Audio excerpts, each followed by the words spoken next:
नमस्कार दोस्तों, मैं डॉक्टर मिकी सिन्हा फिर से एक बार आपके सामने। और आज मैं बात करने वाली हूँ कि इसी श्रृंखला को आगे बढ़ाऊंगी कि ध्यान, ज्ञान और साधना में किस प्रकार की टेक्निक की हमें ज़रूरत पड़ती है और किस प्रकार की बेसिक इन्फॉर्मेशन हमारे पास होना चाहिए कि जो भी हम साधना कर रहे हैं उसकी डेवलपमेंट हम कहाँ देख सकते हैं और वो व्यवस्था जिस पर हमें काम करना, वो व्यवस्था हमारे शरीर में कहाँ है, किस प्रकार से व्यवस्थित है और उसको किस प्रकार से हमें काम करना और किस प्रकार से वो हमें रिजल्ट देता और वो चीज़ों की स्वभाव कैसा है। तो वो बेसिक इन्फॉर्मेशन जो है उसको कहते हैं नाड़ियों का इन्फॉर्मेशन। नाड़ी हमारे सूक्ष्म शरीर यानी रीढ़ की हड्डी के पीछे हमारे सूक्ष्म शरीर में 3 नाड़ियाँ मौजूद होती हैं और इसी पर हमें काम करना होता है। यही खेल है सारा।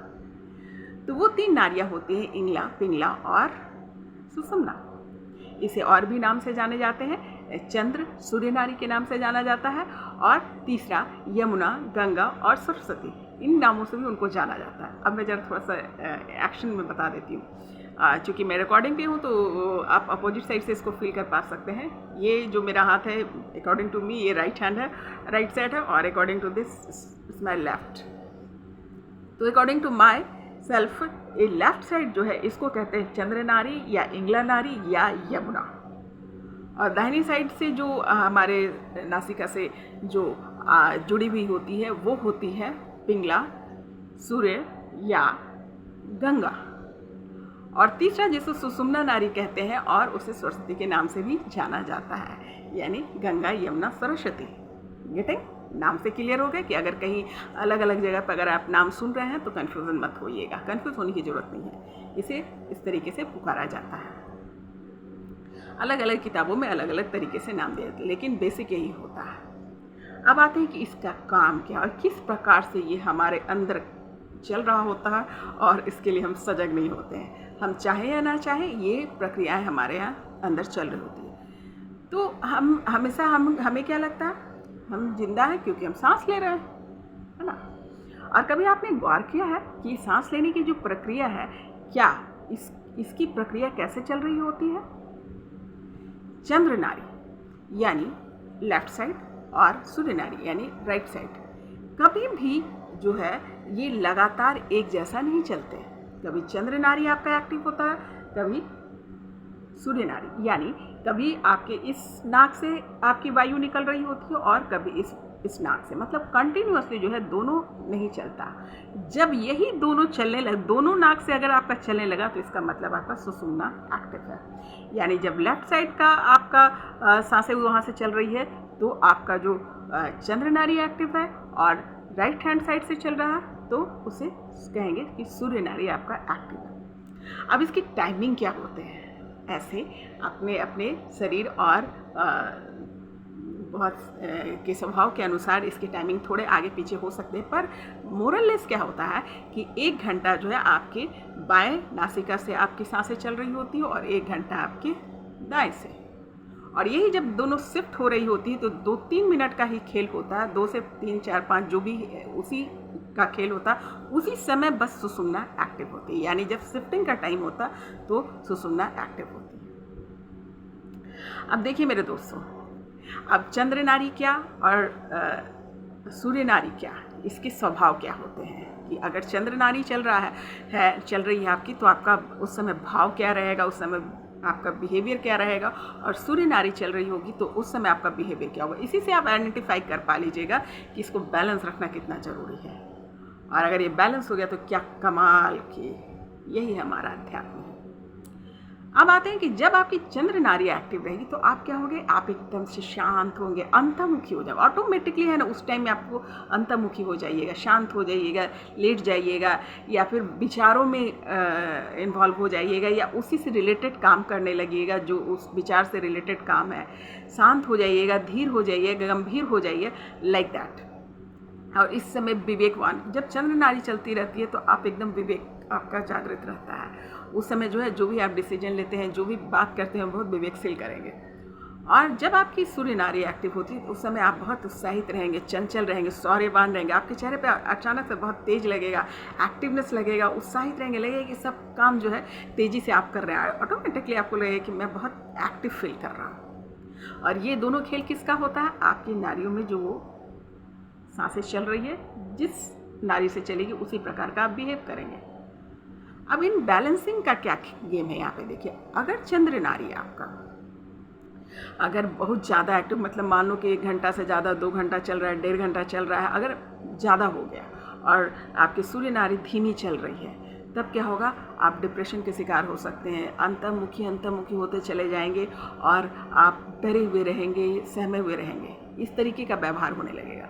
तो आपको सजग हो जाना है कि आपको चंद्र नारी जो है आपकी जो है ओवर एक्टिव हो गई है, उसको कंट्रोल करना है। आलस से हो जाएगा, क्योंकि ये शांत है, ये नारी जो होती है शांत होती है। अगर बैलेंस रहेगी तो आप विवेकवान रहेंगे, और नहीं रहेगी तो आप डिप्रेशन में जा सकते हैं, अंतर्मुखी चले जाएंगे, मेंटल बैलेंस आपके गंभीरता की तरफ आप चले जाएंगे। और यही अगर सूर्य नारी आपकी जो है अगर ओवर एक्टिव हो गई, मान लो कि ये ज़्यादा चल रहा है, ये स्लो हो गई है, तो जो है आप जो एकदम अहंकारी घमंडी हो जाएंगे, और मतलब क्रोध आएगा आपको, ओवर एक्टिव हो जाएंगे, तो उससे आपको परेशानी होगी। मतलब दोनों ही अगर इनबैलेंस हुआ तो इस तरह के आपके बिहेवियर हो जाते हैं। अब देखिए मेरे दोस्तों, इसका अर्थ क्या, इसका अर्थ यह कि दिन भर में कई बार जो है हमारी चंद्र नारी और सूर्य नारी जो है अपने अपने समय पे चलती है। तो आप गौर करके देखिएगा, यहीं से आपका शुरू हो जाता है अध्यात्म का लेशन, यहीं से आप स्टार्ट हो जाइए कि आप गौर फरमाइए कि आप गौर कीजिए कि वो जो 1 घंटा में मेरा बिहेवियर कैसा रहा, और जब सूर्य नारी चल रही थी तब मेरा बिहेवियर कैसा रहा। और मेरे दोस्तों, और कभी जब ये शिफ्ट होता है, जब दाएं से बाएं और बाएं से दाएं जब शिफ्ट हो रहा होता है, तभी जो है सुषुम्ना नाड़ी जो है कुछ देर के लिए एक्टिव होती है। और वो पल जब सुषुम्ना जब एक्टिव होती है तो वो पल भी उसको महसूस करके देखिएगा, उस समय बहुत आनंदित आप रहेंगे, बहुत खुश रहेंगे। या ये भी देखा जाए, ये भी आप प्रयोग करके देख सकते हैं, अगर कोई आपको खुशखबरी आती है या आप खुश होते हैं तो आप देखिएगा कि आपकी दोनों नली की सांसें जो है, दोनों चंद्र और सूर्य नाड़ी दोनों से मूव करने लगती है। यानी जब सुषुम्ना एक्टिव होती है तो दोनों नाड़ी से सांसें चलने लगती है। ये नहीं कि एक इधर से चल रहा है एक उधर से चल जाए। सुषुम्ना जब एक्टिव होगी तो दोनों नाड़ियों से आपका सांस चलने लगेगा, और वो तभी होता है जब आनंद के मूड में होते हैं, जब आप खुश होते हैं तो ये होता है। जब आप अचानक से भी खुश होंगे तो आप गौर करके देखिएगा, अभी से आपका टास्क स्टार्ट, तो आप गौर करके देखिएगा कि आपकी दोनों नाली से आपकी सांसें चलने लगी। फिर वो खुशी किसी प्रकार का हो सकता है, और कुछ खाने से, कुछ आपको पहनने से, या कोई खुशखबरी कहीं से आ गई, जिस नौकरी लग जाना हो, खाना खाना हो, या आपके मित्र आ रहे हैं, या आपका प्रेमी आ रहा है, आपके जो भी जिस प्रकार से जो आपको एक्सट्रीम खुशी मिलती है, आनंद मिलता है, जब इस भाव में आप रहेंगे तो आपकी सुषुम्ना ऑटोमेटिकली एक्टिव हो जाती है। ये बात समझ में?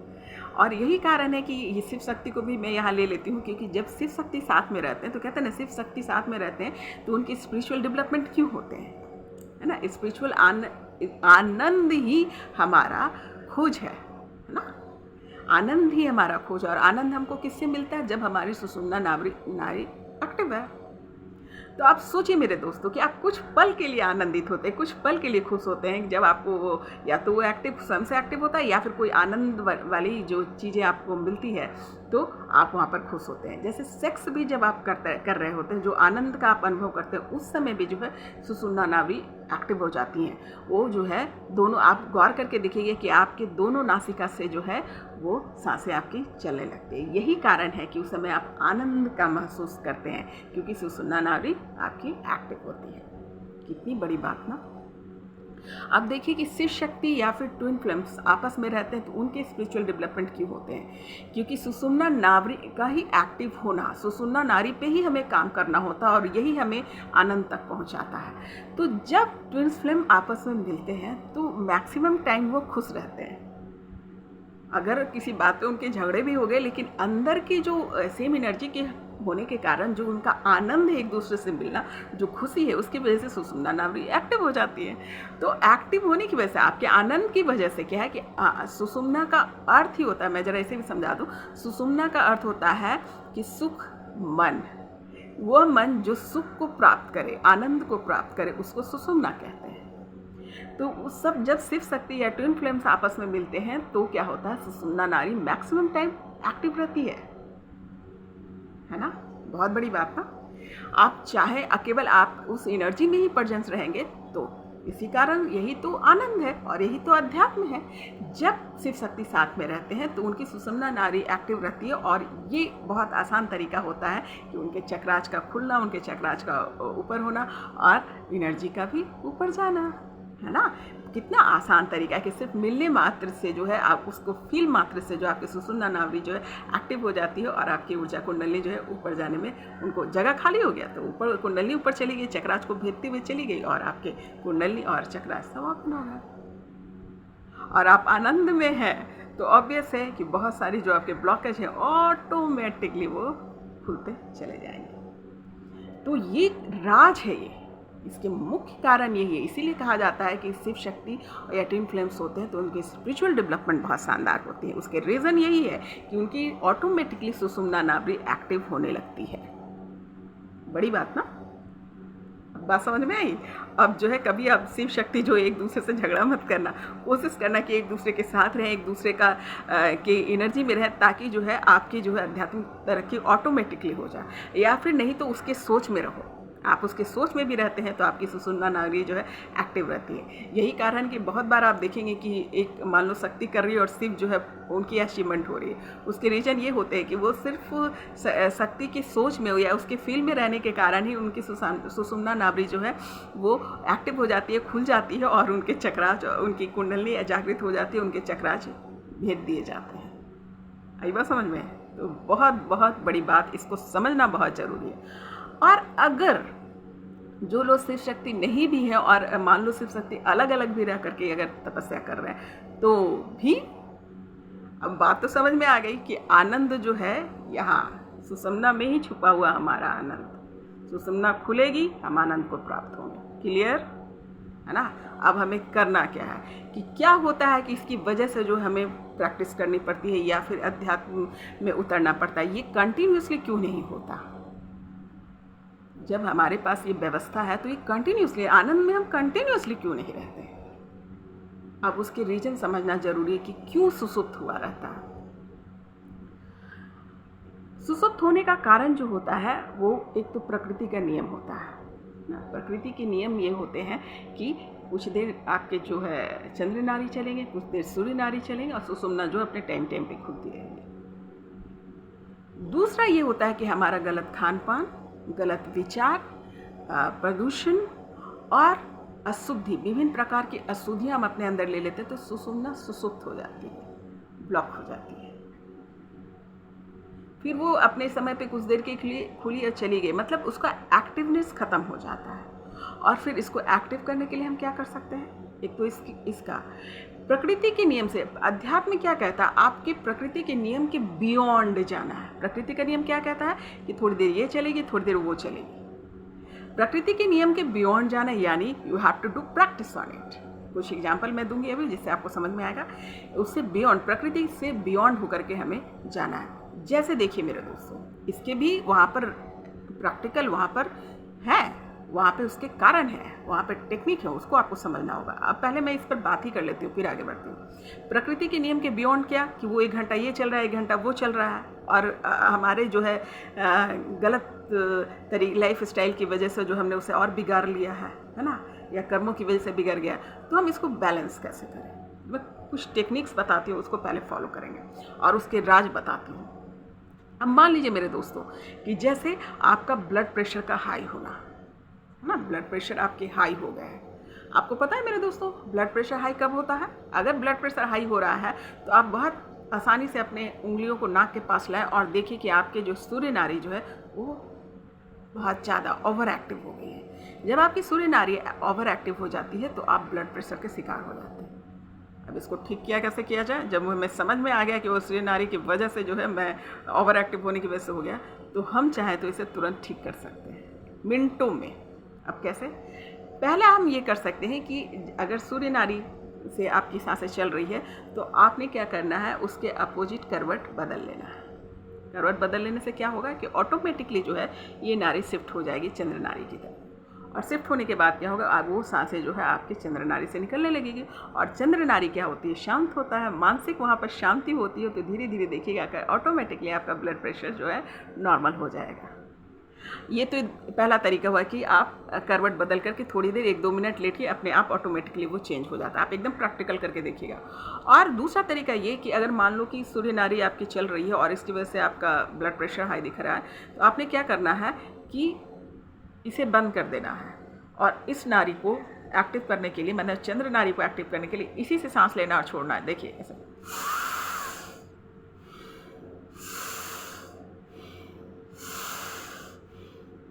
कुछ ही देर करने के बाद आप देखेंगे कि वो जो ये नाड़ी से जो है सांसें जो है इस नाड़ी से यानी चंद्र नाड़ी जो है एक्टिव हो जाएगी और देखते ही देखते आपके ब्लड प्रेशर नॉर्मल हो जाएंगे। गेटिंग बड़ी बात ना।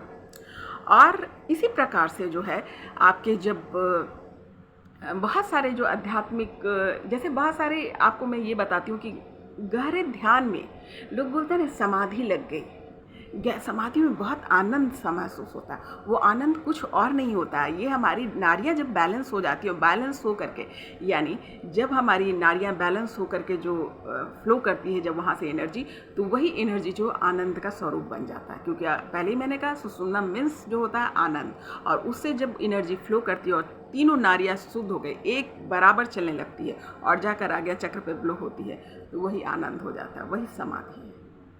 समाधि का आनंद वही है, यानी सब खेल सुषुम्ना नाड़ी का, शुरुआत ही आपकी सुषुम्ना नाड़ी से होती है। ध्यान में गहरे जाने का कारण भी आपका सुषुम्ना नाड़ी का शुद्ध होना ही होता है। अगर आप ध्यान में गहरे जाए तो आप समझ लीजिए कि आपकी सुषुम्ना नाड़ी एक्टिव है। अदरवाइज क्या होगा कि अगर आपकी चंद्र नाड़ी एक्टिव है तो आप बहुत सारे विचार आने लगेंगे आपको ध्यान में जाइएगा तो। और सूर्य नाड़ी एक्टिव है तो बॉडी में पेन होने लगेगा, बॉडी में कुछ ना कुछ प्रॉब्लम होगा। बहुत लोग के ऐसे क्वेश्चन भी हमारे पास आते थे कि इसको क्या कहते, जब मैं ध्यान में बैठता हूँ तो मेरी रीढ़ की हड्डी दर्द हो रही है, तो कभी कमर की हड्डी दर्द हो रही है, कभी कहीं दर्द हो रहा है। उसके रीज़न ये होते हैं कि आपके सूर्य नाड़ी जो होते हैं वो इनबैलेंस है, या कभी कभी मैं ध्यान में बैठ रहा हूँ बहुत सारे विचार आने लगते हैं। उसके भी कारण ये होते हैं कि चंद्र नाड़ी जो है आपके जो उसमें बैलेंसिंग नहीं होता। जब यही दोनों नाड़ियों को आप बैलेंस कर लेते हैं विभिन्न प्रकार के जो प्रोसेस है जो मैं बताऊंगी उस प्रोसेस से, तो आपकी क्या होगी कि आपकी बैलेंसिंग हो जाएगी और आप कंटिन्यूअसली आनंद में रहेंगे। उसी को समाधि बोलते हैं, उसी को ध्यान बोलते हैं। अब तो पहला रीज़न ये था कि सुषुम्ना नाड़ी का सुसुप्त होना ये प्रकृति का नियम है, और हम प्रकृति के नियम को तोड़ा ना हमने। जब हम इस पर प्रैक्टिस करने लगेंगे तो क्या होगा कि हम उस पर कमांड करने लगेंगे। प्रकृति तो एक नेचुरल प्रोसेस बना रखा है कि 1 घंटा इधर से 1 घंटा उधर से, और दिन भर में आपके ऐसे चलेंगे, कभी चंद्र, कभी सूर्य, कभी सुषुम्ना। प्रकृति का ये नियम है। आपने क्या करना है कि उसको होल्ड करना, उस पर कमांड करना है। कमांड कैसे करेंगे? इस प्रकार से प्रैक्टिस करके ध्यान देकर हम उस पर कमांड करना शुरू कर देंगे। तो क्या धीरे धीरे ही आप देखिएगा कि आप जो है आपकी सांस जो है बराबर चलने लगी और आपकी बैलेंसिंग हो गई, और जितने आप बैलेंस होंगे उतनी ही ज़्यादा आप गहरे ध्यान में जाएंगे। दूसरा रीज़न था कि सुसुप्त होने का कि खान पान, सही खान पान नहीं होने की वजह से भी क्या होता है, हमारी सुषुम्ना नाड़ी सुसुप्त हो जाती है। कि आनंद को प्राप्त करने के लिए जो है आपका सही खान पान होना जरूरी, सात्विक भोजन होना जरूरी। हम कुछ भी अचड़ा कचड़ा खा लेते हैं, या फिर खा करके हम सोचते हैं बहुत एनर्जेटिक हो गए, या फॉलो करने लगते हैं किसी भी रूल्स रेगुलेशन जो भी सोसाइटी में आ गया, जैसे नॉनवेज खा लेना, जंक फूड खा लेना, बहुत तला छला खा लेना, और हम फील करते हैं कि हम एनर्जेटिक हो गए हैं। कभी कभी हम प्रोटीन के नाम पे, कभी विटामिन के नाम पे, कभी कुछ के नाम पे, कभी शौक के नाम पे, कभी स्वाद के नाम पे जो है हम कुछ भी खा लेते हैं, और उसका नतीजा ये होता है कि हमारी सुषुम्ना नाड़ी जो है सुसुप्त हो जाती है। वहाँ पर उसको क्लियरिफिकेशंस नहीं होता, वो एनर्जेटिक नहीं होती है, उसके जो है वहाँ पे जमाव हो जाता है अशुद्धियों का, मतलब अशुद्ध हो जाती है। और मेरे दोस्तों, विचारों का भी असर बहुत ज़्यादा, क्योंकि अगेन मैं बोल रही हूँ कि ये तो आनंद का जगह है।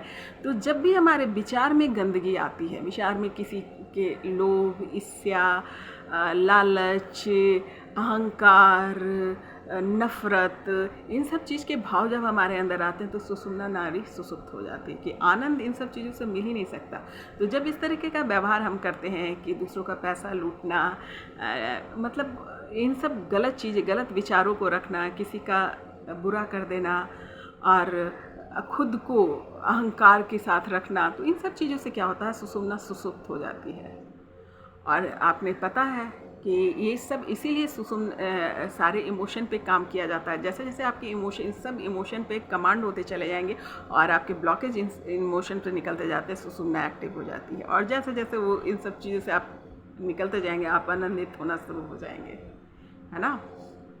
तो ये बेसिकली होता है। उसके बाद क्या होता है कि आप किस टेक्निक से, मान लो कि अब अशुद्धियाँ तो बढ़ गई, हमने तो कर लिया है ना, अब हम अध्यात्म में उतर ही इसीलिए रहे हैं, इसका क्लियरफिकेशंस करना। तो कौन से ऐसे टेक्निक्स हैं कि जिसको हम फॉलो करके जो है अपनी नारियों को शुद्धि कर सकते हैं, शुद्धिकरण में ला सकते हैं। तो प्राणायाम जो है एक प्रोसेस है, एक प्रक्रिया है जिससे जो आप जो है अपनी नारियों को शुद्ध कर सकते हैं। एक तो पहले कि खान पान सही कर लो। जो खान पान, जो इतने अचड़े कचड़े आप खा रहे हैं, खाना वही खाएं जो आसानी से पचे, और उतने ही खाएं कि जितने आपके शरीर को ज़रूरत है। ओवर ईटिंग ना करें, और स्वाद से ज़्यादा ज़रूरत पर डिपेंड करें कि कितनी ज़रूरत है।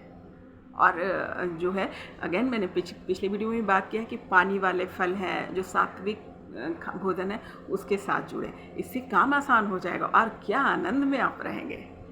और अब आती हूँ प्राणायाम पे। प्राणायाम करके भी जो हम के कुछ है, उसे भी आप करके जो है अपनी नाड़ियों को शुद्ध रख सकते हैं, और बिल्कुल रख सकते हैं, क्योंकि बहुत अच्छी टेक्निक है। तो अनुलोम विलोम आपने सुन रखा होगा कि जिसको कहते हैं नारी शुद्धिकरण एक्सरसाइज, जिसको बोलते हैं कि नारियों को शुद्धिकरण करने के लिए से किया जाता है। अब इसमें क्या करते हैं, हम नासिका की मदद से लेकर के इसको, सांसों को बैलेंस करते हैं। अब मैं इसे करके बता देती हूँ, और थोड़ा और भी कुछ और वीडियोस के साथ आप फॉलो हो जाइएगा, फॉलो कर लीजिएगा। जो अनुलोम विलोम की बहुत सारी मिल जाएंगी, बहुत सारे जो योगी हैं जो योग सिखाते हैं, वहाँ पर आपको मिल जाएगा। पर मैं कोशिश करती हूँ आपको वहाँ तक पहुँचा दूँ। अनुलोम विलोम करने का किस प्रकार से करते हैं, हमें क्या करना होता है कि पहले एक नासिका पे जो है हम अपने अंगूठे को रखेंगे, ठीक है, और जो नासिका खुल रखी है, इससे हम सांस भरेंगे अंदर की ओर।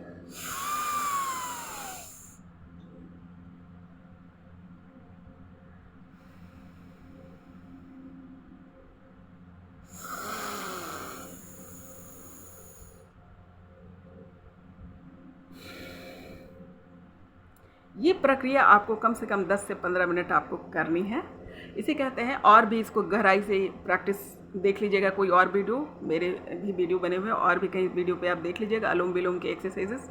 कि आपने क्या करना है, एक नाक को बंद करके दूसरे नाक से सांस भरनी है, दूसरे नाक को फिर बंद करके, और पहले नाक से आपको वो सांसें निकाल देनी। ये प्रक्रिया होती है, और इससे गजब का प्रभाव, सबसे ज़्यादा प्रभाव इसी प्राणायाम से होता है। इस प्राणायाम को आप करेंगे और सजग होकर करेंगे। कोशिश करें, अगर आप ध्यान में उतर रहे हैं तो 2 बार कर लें, 3 बार कर लें, है ना। इस ऐसे करने से जल्दी से जल्द आपकी नाड़ी शुद्ध होगी। भस्त्रिका प्राणायाम जो होता है, उसमें क्या होता है, सांसें आपको जोर से लेना होता है, जोर से छोड़ना होता है। और भी मैंने बहुत सारे सांसों पे को प्रैक्टिस में लाया है, जो आप खुद से भी क्रिएट कर सकते हैं। तो पहले मैं भस्त्रिका प्राणायाम पे बात कर लेती हूँ। भस्त्रिका प्राणायाम आपको और भी जगह मिल जाएंगे।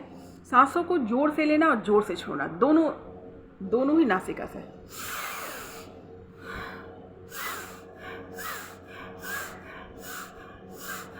आप जितना तेज कर सके, एकदम जितना तेज कर सके, फास्ट कीजिए और फास्ट छोड़िए, फास्ट लीजिए, फास्ट छोड़िए। ये होता है भस्त्रिका प्राणायाम। इससे भी जो है आपकी नाड़ियों की शुद्धिकरण होती है।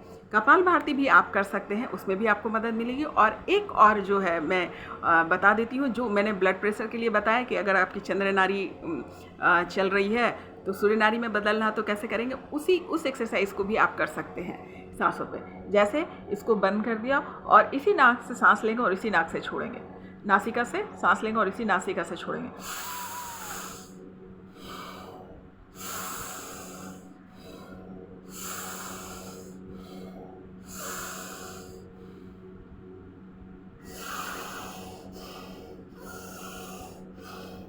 इसी प्रकार से जो है लगातार आप प्रैक्टिस करते रहिए, क्योंकि नारी आपकी जितनी शुद्धिकरण में रहेगा, जितना शुद्ध रहेगी, उतनी ही आप अचीव करेंगे। अब यहाँ पर अचीवमेंट कैसा, तो मेरे दोस्तों, कि जब आपकी नारी शुद्ध रहेगी, खुली भी रहेगी, क्लियर रहेगी, तभी तो एनर्जी ऊपर जाएगी, है ना।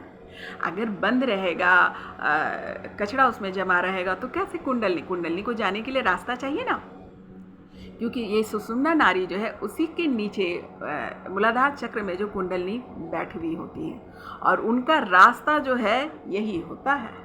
और सुषुम्ना नाड़ी में ही चक्र भी हमारे मौजूद होते हैं, जैसे मूलाधार चक्र हो गया, स्वादिष्ठान चक्र, मणिपुर चक्र या नाभि चक्र, हृदय चक्र, आज्ञा कंठ चक्र, विशुद्धि चक्र जिसे भी बोलते हैं, और आज्ञा चक्र, ये सारे यहीं पे व्यवस्थित होते हैं। तो आप सोचिए कि अगर उसमें कचरा भरा हुआ रहेगा, रास्ते नहीं मिलेंगे तो कैसे जाएंगी एनर्जी ऊपर? Kundalini nothing but your energy ना, उसी को वही जो है कुंडली जो है रास्ता, मतलब अगर सुषुम्ना नाड़ी आपकी क्लियर है तो अंदर की ओर भेदते हुए सारी चक्राज को भेदते हुए ऊपर की ओर जाती हैं और वही जब जाकर आपके आगे चक्र पर ब्लॉक करती हैं उस एनर्जी के साथ, तो आपका क्या होता है? समाधि लगती है या उस आनंद को आप फील कर पाते हैं। आगे की भी प्रक्रिया है, ब्रह्मरंध्र पर जाती हैं कुंडलनी और फिर जो है आपको ब्रह्मरंध्र खोल करके बाएं साइड से निकल करके आपके हृदय चक्र में स्थित हो जाती है। ये पूरी प्रक्रिया है, यानी कुंडलनी का मूलाधार चक्र से उठना, मूलाधार चक्र, फिर स्वादिष्ठान चक्र, फिर मणिपुर चक्र, फिर हृदय चक्र, फिर विशुद्धि चक्र, फिर आज्ञा चक्र और लास्ट बट नॉट लिस्ट ब्रह्मरंध्र को वो खोलती हैं, खोल करके फिर जो है बाएं साइड से ही आकर आपके हृदय में स्थापित हो जाती है। उसका कुंडलनी का सफ़र खत्म हो जाता है। उसके बाद फिर सिर्फ और सिर्फ हमारी तपस्या जो रहती है, सिर्फ आनंद में रहेंगे और ईश्वर में रहेंगे आप। तो ये आपके शरीर की जो के अंदर ये मौजूद जो ये ऊर्जा है, जो आनंद है, जो सो गया है या प्रकृति के नियम के अनुसार जो के साथ है, तो उसके बियॉन्ड जा कर के आपको इस पर कार्य करना है। यही अध्यात्म है, यही काम करने आप चाह रहे हैं। तो कहने का अर्थ यह कि जिस चीज़ पर आप काम करने जा रहे हो उसकी जानकारी तो होनी चाहिए ना, कि आप गए, मैं सांसों पे ध्यान लगा रहा हूँ, मैं बैठ गया, लोगों ने कहा सांसों पे ध्यान लगा लिया, कोई भी टेक्निक आपने अपना लिया, उसके बाद बोल रहे ये तो कुछ होता ही नहीं है, क्योंकि आपको सही जानकारी नहीं है काम क्या करना है। खाली सांसों पे ध्यान लगा करके ये काम नहीं हो सकता। अब सांसों पे हम ध्यान लगाएंगे। जब हमारी नाड़ी जो है इतना काम प्रैक्टिकल कर लिया, कौन कौन सा किया कि ध्यान में बैठने के पहले आपने प्राणायाम कर लेना है। ध्यान में बैठने के पहले सांसों की जितनी भी प्रक्रिया है वो मैंने बताया कर लेना है। कम से कम 2 से 3 टाइम आपको उसके साथ जाना है। आपको ये भी ध्यान रखना है कि कितनी देर आपकी जो सूर्य नाड़ी चल रही है, कितनी देर चंद्र नाड़ी चल रही है और किस समय हमारा जो है सुषुम्ना एक्टिव हुआ। कहते हैं कि जब सुषुम्ना नाड़ी एक्टिव होती है उस समय आप जो बोलोगे वो होता है। कहते हैं जुबान पर सरस्वती बैठ गए, और पता है सुषुम्ना का नाम भी सरस्वती रखा गया है। कहते हैं जुबान पर सरस्वती, उस समय उसने कहा और वो सत्य घट गया। तो 24 घंटे में जब सुषुम्ना नाड़ी एक्टिव होती है और उस समय आप कुछ भी बोलते हैं तो या कुछ भी सोचते हैं, जिस विचार को आप सोचते हैं वो सक्सेस होता है। कहते हैं ना तुम्हारी दुआ कबूल हो गई। या उसने ये कहा काली जुबान थी उसने सब खराब कर दिया। तो ये दुआ और काली जुबान, ये सब मेन रीज़न ये है कि जब एक्टिव होती है, कहते हैं सरस्वती जुबान पे बैठी थी उसने ये कहा, यह सत्य हो गया। उसके रीज़न ये है कि आप जब एक्टिव हो जाएंगे, इसी को कहते हैं जागृत। अध्यात्म में क्या का अर्थ क्या कि आपका जागृत हो जाना। जब आप जागृत हो जाएंगे तो अपने ही अंदर तो सब मौजूद है, खाली बस ध्यान देने की बात है। ध्यान देना शुरू करो, देखो कैसे काम बनने लगेगा। और जब आप ध्यान दें कि जब आपकी जो है सांसें सुषुम्ना एक्टिव हो गई है, मतलब जब ट्रांसफ़र होती है, इतना तो आपको समझ में आ गया कि 1 घंटे के बाद जो शिफ्ट होता है, तो आप इतना तो ध्यान रख सकते हैं कि अरे 1 घंटे बाद शिफ्ट होगा, तो आपकी नज़र वहाँ रहेगी। तो आप गौर करके देखना है कि जब आपके उस समय आप अपने संकल्प शक्ति को लीजिए। जैसे मैं सत्य बोलूँगा, है ना, सत्य सबसे बड़ा संकल्प होता है, उसमें बड़ी दिक्कत होती है लोगों को। उस समय मैं समाधि तक पहुँचूँगा, मैं जो भी आपकी अच्छी बात है वो आप वहाँ पर उस समय ले सकते हैं। उस समय जो लिया गया संकल्प होता है वो बहुत स्ट्रांग होता है ना, क्योंकि उस समय बैलेंसिंग होता है, सुषुम्ना खुलती है, आनंद होता है, मतलब बहुत सारे पॉजिटिविटी होती है। तो उस समय जो आपके लिए भी संकल्प होते हैं वो अपने लिए लो चाहे किसी और के लिए लो, वो कामयाब होता है। बहुत बार हम बोलते हैं भगवान से हमने मांगा और ये पूरा हो गया। दरअसल उसका रीज़न ये होता है कि लेकिन इसका समय कोई फिक्स नहीं है, आपको आइडेंटिफाई करना हो अकॉर्डिंग टू योर बॉडी। हो सकता है रात में 12 बजे भी वो बात आपकी सुषुम्ना एक्टिव हो गई और आपने कहा वो सत्य हो गया। हो सकता है किसी दिन में भी हो, सोते समय भी हो सकता है। तो आप सजग हो जाए, सिंपल, सब कुछ आपके पास है। You have to be active only, है ना। तो जब आपका जागृत होना ही अध्यात्म का सफ़र है ना, कहते हैं जागृत हो गए तो तुम पहुंच ही जाओगे। तो कहने का अर्थ है, उम्मीद करती हूँ कि आपको मेरी बात समझ में आ रही हो। बहुत ध्यान से सुनिएगा और समझिएगा, इस प्रैक्टिकल को आइडेंटिफाई कीजिए। और अब आती हूँ मैं कि अब ध्यान पे हम उतरेंगे। जब इतनी सारी बातें जब हम समझ लिया हमने कि क्या होता है, कहाँ पे मुझे काम करना है और किस प्रकार से स्वभाव है हमारी नारियों का, और नारी कितना इम्पॉर्टेंट है, और कहाँ हमारे चक्राज उपस्थित है, किस प्रकार से कुंडली ऊपर जाती है, किस प्रकार सेक्स की वजह से जो हम आनंद महसूस करते हैं वो आनंद भी हमें कहाँ से मिलता है, और जो क्षणिक आनंद जो हम महसूस कर रहे हैं उसको हम फॉरएवर के लिए उस आनंद को हम कैसे प्राप्त कर सकते हैं, है ना। इसका सिंपल सा तरीका कि अगर आपकी सुषुम्ना नाड़ी ऑल द टाइम अगर एक्टिव हो जाती है तो आप फॉरएवर के लिए आप आनंद में चले जाएंगे। और यही तो होता है, जो योगी संत होते हैं वो उनके देखिएगा कि सुषुम्ना नाड़ी और ज़्यादा से ज़्यादा समय तक उनकी एक्टिव होती है, इसलिए वो आनंद में होते हैं। वो आनंद जो किसी और से नहीं मिल सकता, उस आनंद के लिए हम पूरी ज़िंदगी कई जन्म हम मरते रहते हैं और जन्म लेते रहते हैं। अब आती हूँ कि अब ध्यान, इतनी सारी बातों को आपने जान लिया, अब ध्यान। कई टेक्निक्स हैं, लेकिन सबसे आसान टेक्निक मैं बताती हूँ जो मुझे लगता है कि बहुत आसान है। चाहे वो वर्किंग पर्सन हो, चाहे वो जनरल पर्सन हो, चाहे बच्चा हो, चाहे कोई भी हो, इसको आसानी से हैंडल कर सकता है, क्योंकि ये हमारे पास होता है, जो है हमारी सांसें। नासिका के ऊपर जो है आप शांत, इतने सारे एक्टिविटी जब आप कर लेते हैं तब आप शांत होकर बैठेंगे। प्राणायाम वगैरह कर लिया, सारी जानकारी ले ली, उसके बाद आप जो है शांत होकर बैठेंगे। शांत होकर बैठेंगे, हाथ को जोड़े रखेंगे, जोड़ करके अपने गोद में रखेंगे। जो भी कंफर्ट जोन आपको लगता है उसमें बैठिए। अगर रीढ़ की हड्डी सीधा रख पा सकते हैं तो बिल्कुल। अगर कोई बीमार है तो इस भ्रम में ना पड़ना कि मैं रीढ़ की हड्डी सीधा नहीं कर रहा हूँ तो मैं नहीं कर पाऊँगा। छोड़ना नहीं है, जिसको जिस तरीके का बस लग रहा हो वैसे करो। हाँ, रीढ़ की हड्डी आप अगर सीधी रखते हैं तो फ़ायदा जल्दी होगा, जल्दी आपको वो प्रभाव दिखेगा, लेकिन इसका अर्थ यह बिल्कुल नहीं है कि जो नहीं बैठ पा रहे हैं तो उनके लिए फ़ायदेमंद नहीं, बिल्कुल है। तो अपने अनुसार कंफर्ट जोन में बैठिए, हाथों को जोड़ लीजिए, आँखों को बंद कीजिए और पहले थोड़ी देर शांत होकर के अपने आसपास के माहौल से कटिए, अपने विचारों से कटिए, खुद से जुड़िए और फिर अपने सांसों पर नाक के आगे, अगर शुरुआत में आपकी बात समझ में नहीं आ रही है तो उंगली को यहाँ रखिए और सांसों पर जो नॉर्मल, जो आपके जो नेचुरल फेनोमेना चल रही है, प्रोसेस जो चल रही है सांसों की, उस पर ध्यान लगाएंगे। और जब आपको समझ में बात आ जाए, आपकी जो है चित्त जो है उसको फॉलो करना शुरू कर दे तो हाथ हटा लेंगे, हाथ हटा के हाथ जोड़ के बैठ जाएंगे और इस प्रकार जो है आप सांसों पर ध्यान लगाएंगे। तब होगी आपकी असल तरक्की, है ना। तब काम करता है ये ध्यान, तब काम करता है ये सांसों पे ध्यान लगाना, तब काम करता है जब आप इतनी सारी प्रक्रियाओं को समझ जाते हैं, टेक्निक को समझ जाते हैं, कहाँ पे वर्क करना है समझ जाते हैं। उस सारी चीज़ों को लेकर के आपकी बुद्धि स्टोर कर लेती है, आप जागृत हो जाते हैं, तब आपके काम आसानी से बढ़ेंगे। आई बात समझ में?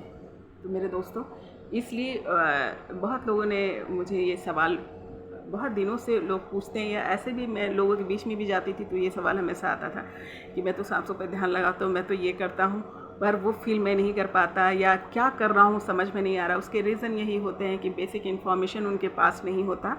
तो कोई भी आप रिसर्च करें, उसका बेसिक इन्फॉर्मेशन होना बहुत ज़रूरी है। अगर आप उसको अच्छे से समझ लेंगे तो पता चलेगा कि आपसे खुद से अच्छा गुरु कोई नहीं, क्योंकि कोई आपको सलाह दे सकता है, बता सकता है, लेकिन प्रैक्टिस आपने खुद करना। तो अगर सही जानकारी होगी तो आप खुद के गुरु बन सकते हैं, है ना, क्योंकि आपको सब पता तो चल गया। आपने क्या करना है, सिर्फ एक्शन करना है ना, खुद ही के साथ खेलना है। तो इसके आगे भी और भी कुछ जानकारियाँ हैं और स्टेज हैं, टूल्स हैं जिस पर मैं बात करूँगी। और अभी के लिए फिर मिलती हूँ नए सवाल, नए जवाब, नए विषय के साथ। नमस्कार।